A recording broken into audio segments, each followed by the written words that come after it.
Hey guys, welcome to News Recap with Gino. Yeah, I took a week off because I just need a week away from talking about wrestling and decompress. There's been a lot of wrestling lately, and there's going to be a lot more. I will be breaking down the Worlds Collide on Saturday, as well as Money in the Bank Saturday. I'll be making my predictions for both those cards. And if you live on a rock, under a rock, unfortunately for the bad news that both Carlito and R-Truth have been let go, and this morning Valhalla was let go. Valhalla was kind of not surprised. Nobody's seen her in about 6, 7 months. Carlito and R-Truth, kind of shocking, but apparently all three of Triple H's calls. R-Truth is going to be gratefully missed, as we saw today on Raw already. We'll talk about that. But the fans are already sort of hijacking the show, just trying to we want truth most of the show. You can kind of hear it. WWE trying to censor it out, but you can hear it on Netflix. Um, Carlito was just starting to find his groove with that comedy thing last year now. Sorry guys, it's been a long week, and I'm a big R-Truth fan. That guy just is a national treasure, and whatever he does next, as long as it's not rap, he'll be good at it. If he wants to sing what I'm saying, it's his life, but as a wrestling fan, I'm gonna miss R-Truth. But let's get into what happened today on Raw. Already is a far better week for WWE than last week in terms of television programming, because this Raw was absolute fire. It started off showing Sami Zayn and Braun Strowman and Braun Breaker and Jey Uso all heading to the arena for the tag team match later in the night. And Grande Americano and Ivy Nile and Stephanie and Liv and AJ Styles and CM Punk all getting ready for their Money in the Bank qualifying matches. Michael Cole, Raw opens up with a course time match if he taking a shot at Knicks and Michael Cole losing the bet. Michael Cole has to do the entire Raw in Indiana Pacers jersey, so not a basketball fan. I thought it was hilarious for a guy who is a very professional person in Michael Cole to have to wear a jersey for an entire 2.5 hour program and do a broadcast. Just pure hero determination heart. Sorry, in the background, you guys can hear UFC. My microphone is kind of wonky today.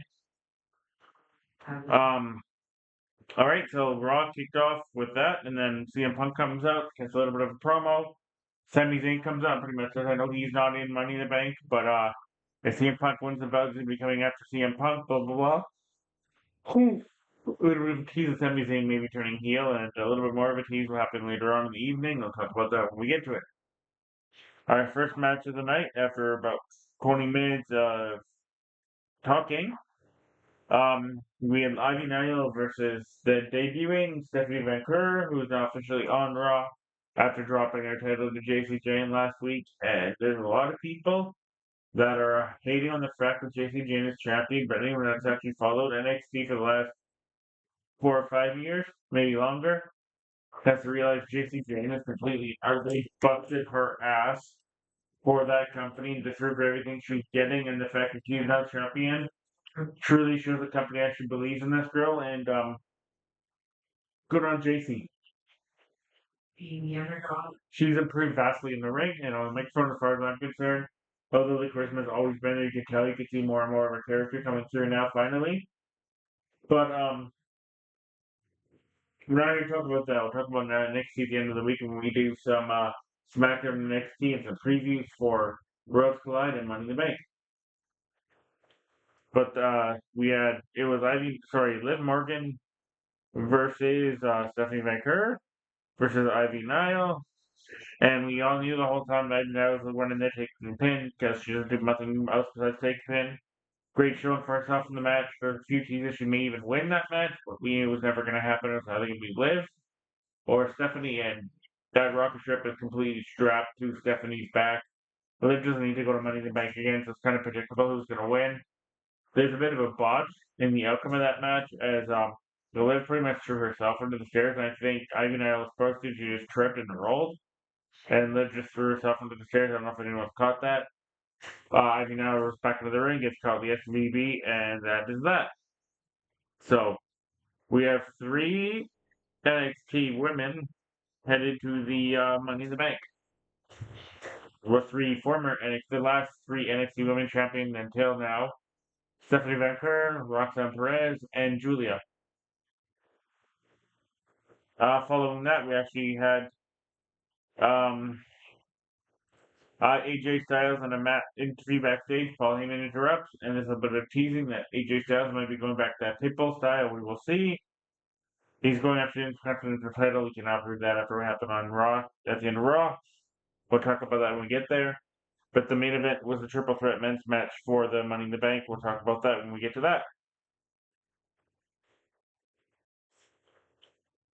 I like how this PSA's being planted everywhere on Raw, and you got to be able to follow the story, understand the seeds.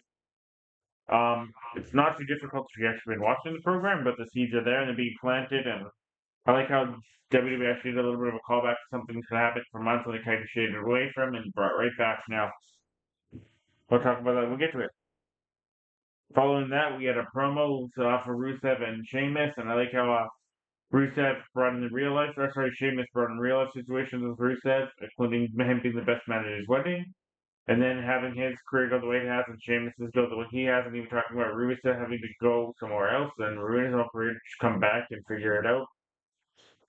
It made it seem more realistic, but at the same time, it seemed believable that these two guys were going to beat the crap out of each other. So, I cannot wait to see Rusev versus Sheamus yet again.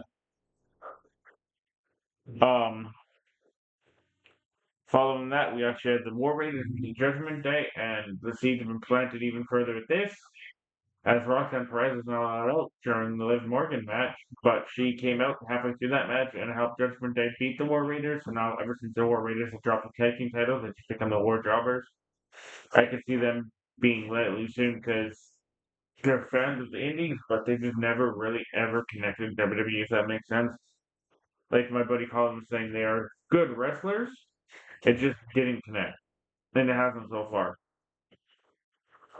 Um, so yeah, we get Judgment Day, JD McDonough, and Finn Balor going after those tag team titles and the New Day. So the New Day are actually absolutely hilarious on commentary. It'll only be a matter of time before they unfortunately drop those tag team titles back to the War Raiders. But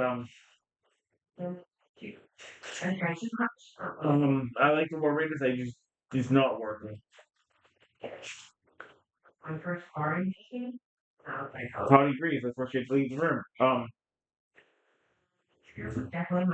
I guess we're getting a New Day versus Judgment Day at some point. So it's the battle of the days. Maybe the months and the years will get involved as well. Dad joke. Um, my dad, but yeah, dad joke. Then we had Lyra Valkyrie and Becky Lynch. This is probably the feud I've been most excited for the last couple of months, and this was probably the most believable, most emotional promo by both. It led to a little bit of a feud, a fight in the Iowa, and clearly Becky's winning the Intercontinental title this Saturday, so I don't even have to predict that. That's the spoiler. It's not a prediction. That's not a spoiler. That's a fact, as Paul Heyman would say. Lyra has had a great run, and she's been a superstar. This is only going to make her even better.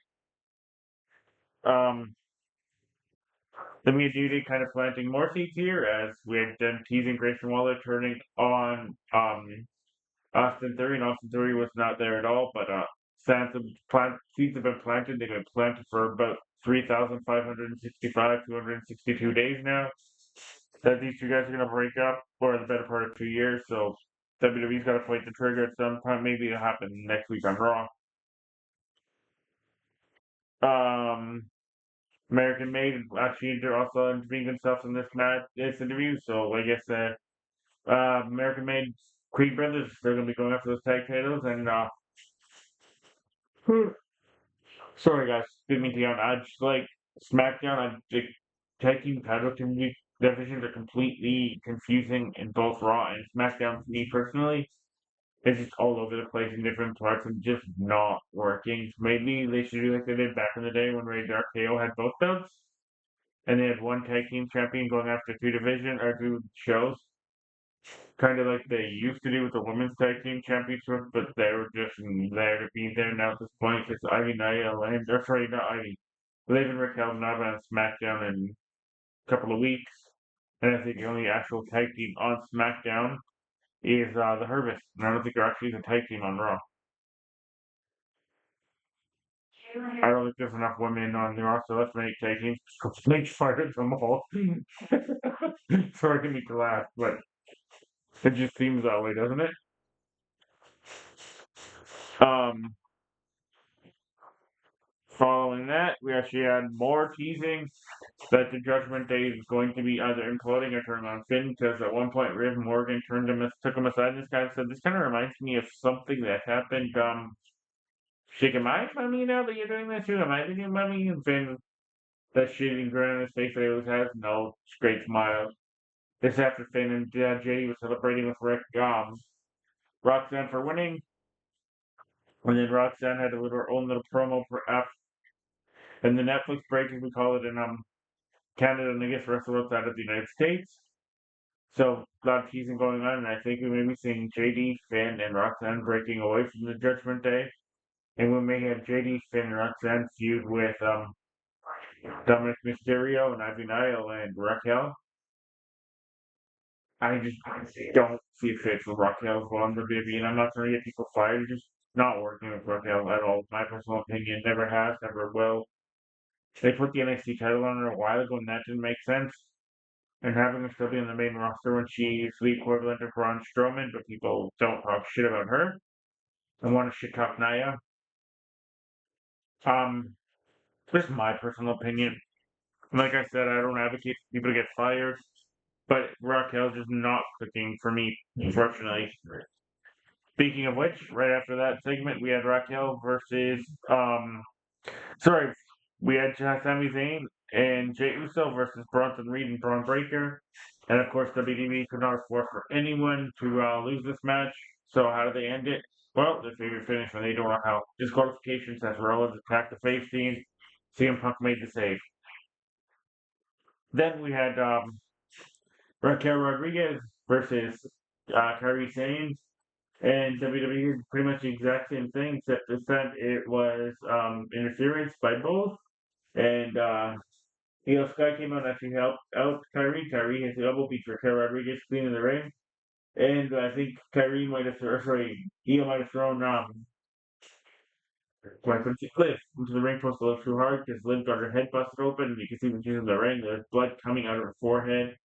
There's a cut forming, and you can see just bust open and blood coming straight down the middle of her head. So there was a little bit of a botch twice with Liv this today. And I hate to say the word botch, but just like I hate to say work or shoot, but that was definitely botched twice with Liv. Neither one of her was her fault, I do not believe. And just one went a little too hard into the post, and the other one, Ivy now tripped as she was trying to throw her into the ring steps. And then we had Karrion Kross teasing Sami Zayn's going to be a bad guy and turn bad at some point, trying to go for that title. I ain't mad at it. I ain't mad at him working with Karrion Kross either. I think Karrion Kross is one of the more underrated guys that they have back there. And he was amazing as Killer Cross on Impact. If those of you that don't remember that, go back and look at his Impact run with Killer Cross. As Killer Cross, I should say, and his indie work is Killer Cross. This dude is so absolutely terrifying and great on the microphone. You see great, like, devil character, I guess you could say. But I think his work's been absolutely brilliant, and he's been very underrated. As you can see me scratching my head. I really hope he's on the next round of cuts when WWE does decide to do cuts. I also forgot to mention, Miz has also deactivated any mention of WWE on any of his social media accounts, and his contract is up in a month. So there's a chance that he may be gone, as well Dragon Lee. And I think there's one other person who means second. But it's Miz and Dragon Lee for sure, whose contracts are up in a month. Um, WWE completely dropped the ball, but Dragon Lee, I thought they could have done a lot more. Discretion advice.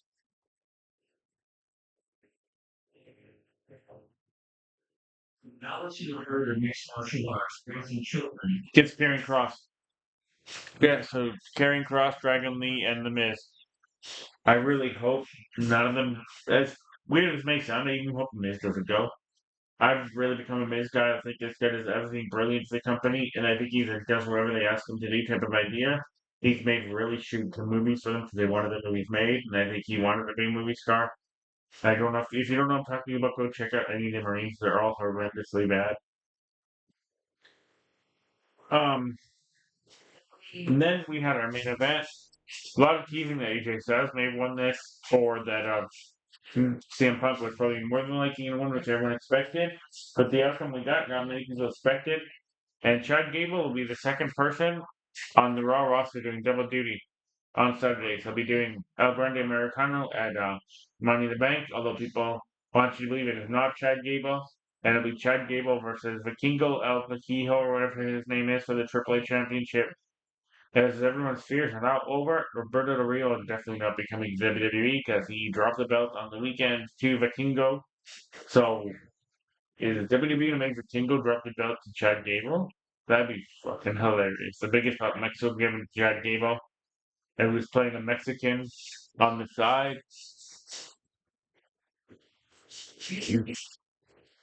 Generational. They are killing each other. Yeah. Sorry, guys, I was looking at my tennis. Um, but yes, Vikingo is here. Chad, what's his name? Alberto Del Rio is not going to be here. Thank God for that. I'm glad to be back and talking about wrestling to the point where I thought I'd fell out of love with it after watching a few things and reading a few things. And I'm going to say this about our truth.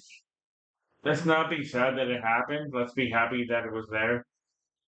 Um, R-Truth gives us a lot of great memories as wrestling fans in WWE. The man made you laugh more than you've ever probably laughed in the last 15 years of wrestling. That's part of the stupid shit they were doing with Vince at certain points, including an octopus in the garbage can, if you guys remember that, or whatever the fuck that thing was, with the War Raiders and New Day feud, where they had all those weird ass matches during the COVID era.